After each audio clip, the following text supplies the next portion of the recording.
شروع اللہ کا نام لے کر جو بڑا مہربان نہایت رحم والا ہے۔ الف لام را، یہ حکمت والی کتاب کی آیتیں ہیں۔ کیا لوگوں کو تعجب ہوا کہ ہم نے انہی میں سے ایک شخص کو حکم بھیجا کہ لوگوں کو ڈر سنا دو اور ایمان لانے والوں کو خوشخبری دے دو کہ ان کے پروردگار کے ہاں ان کا سچا درجہ ہے۔ ایسے شخص کی نسبت کافر کہتے ہیں کہ یہ تو کھلا جادوگر ہے۔ تمہارا پروردگار تو اللہ ہی ہے جس نے آسمان اور زمین 6 دن میں بنائے، پھر عرش پر جلوہ افروز ہوا۔ وہی ہر ایک کام کا انتظام کرتا ہے، کوئی اس کے پاس اس کی اجازت حاصل کیے بغیر کسی کی سفارش نہیں کر سکتا۔ یہی اللہ تمہارا پروردگار ہے تو اسی کی عبادت کرو، بھلا تم غور کیوں نہیں کرتے؟ اسی کے پاس تم سب کو لوٹ کر جانا ہے۔ اللہ کا وعدہ سچا ہے، وہی خلقت کو پہلی بار پیدا کرتا ہے، پھر وہی اس کو دوبارہ پیدا کرے گا تاکہ ایمان والوں اور نیک کام کرنے والوں کو انصاف کے ساتھ بدلہ دے۔ اور جو کافر ہیں ان کے لیے پینے کو نہایت کھولتا پانی اور درد دینے والا عذاب ہوگا، کیونکہ وہ کفر کرتے تھے۔ وہی تو ہے جس نے سورج کو خوب روشن اور چاند کو بھی منور بنایا اور چاند کی منزلیں مقرر کی تاکہ تم برسوں کا شمار اور کاموں کا حساب معلوم کرو۔ یہ سب کچھ اللہ نے تدبیر سے پیدا کیا ہے، سمجھنے والوں کے لیے وہ اپنی آیتیں کھول کھول کر بیان فرماتا ہے۔ رات اور دن کے ایک دوسرے کے پیچھے آنے جانے میں اور جو چیزیں اللہ نے آسمان اور زمین میں پیدا کی ہیں سب میں ڈرنے والوں کے لیے نشانیاں ہیں۔ جن لوگوں کو ہم سے ملنے کی توقع نہیں اور دنیا کی زندگی سے خوش اور اسی پر مطمئن ہو بیٹھے اور ہماری نشانیوں سے غافل ہو رہی ہیں، ان کا ٹھکانہ ان اعمال کے سبب جو وہ کرتے ہیں دوزخ ہے۔ اور جو لوگ ایمان لائے اور نیک کام کرتے رہے ان کو ان کا پروردگار ان کے ایمان کی وجہ سے جنتوں میں پہنچا دے گا، ان کے نیچے نعمت کے باغوں میں نہریں بہ رہی ہوں گی۔ جب وہ ان میں ان کی نعمتوں کو دیکھیں گے تو بے ساختہ کہیں گے سبحان اللہ، اور آپس میں ان کی دعا سلام علیکم ہوگی، اور ان کا آخری قول یہ ہوگا کہ اللہ رب العالمین کی حمد اور اس کا شکر ہے۔ اور اگر اللہ لوگوں کی برائی میں جلدی کرتا جس طرح وہ طلب خیر میں جلدی کرتے ہیں تو ان کی عمر کی میعاد پوری ہو چکی ہوتی۔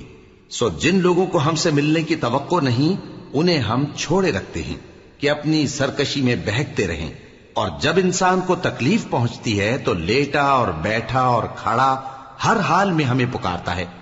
پھر جب ہم اس تکلیف کو اس سے دور کر دیتے ہیں تو بے لحاظ ہو جاتا اور اس طرح گزر جاتا ہے کہ گویا کسی تکلیف کے پہنچنے پر ہمیں کبھی پکارا ہی نہ تھا۔ اسی طرح حد سے نکل جانے والوں کو ان کے اعمال آراستہ کر کے دکھائے گئے ہیں، اور تم سے پہلے ہم کئی امتوں کو جب انہوں نے ظلم کیا ہلاک کر چکی ہیں، اور ان کے پاس پیغمبر کھلی نشانیاں لے کر آئے مگر وہ ایسے نہ تھے کہ ایمان لاتے۔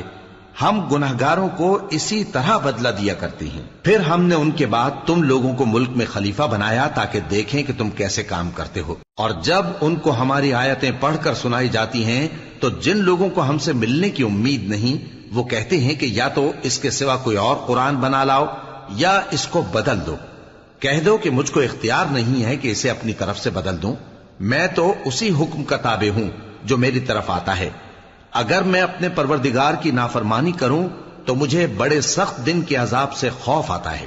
یہ بھی کہہ دو کہ اگر اللہ چاہتا تو نہ میں ہی یہ کتاب تم کو پڑھ کر سناتا اور نہ وہی تمہیں اس سے واقف کرتا، پس میں اس سے پہلے تم میں ایک عمر رہا ہوں اور کبھی ایک جملہ بھی اس طرح کا نہیں کہا، بھلا تم سمجھتے نہیں؟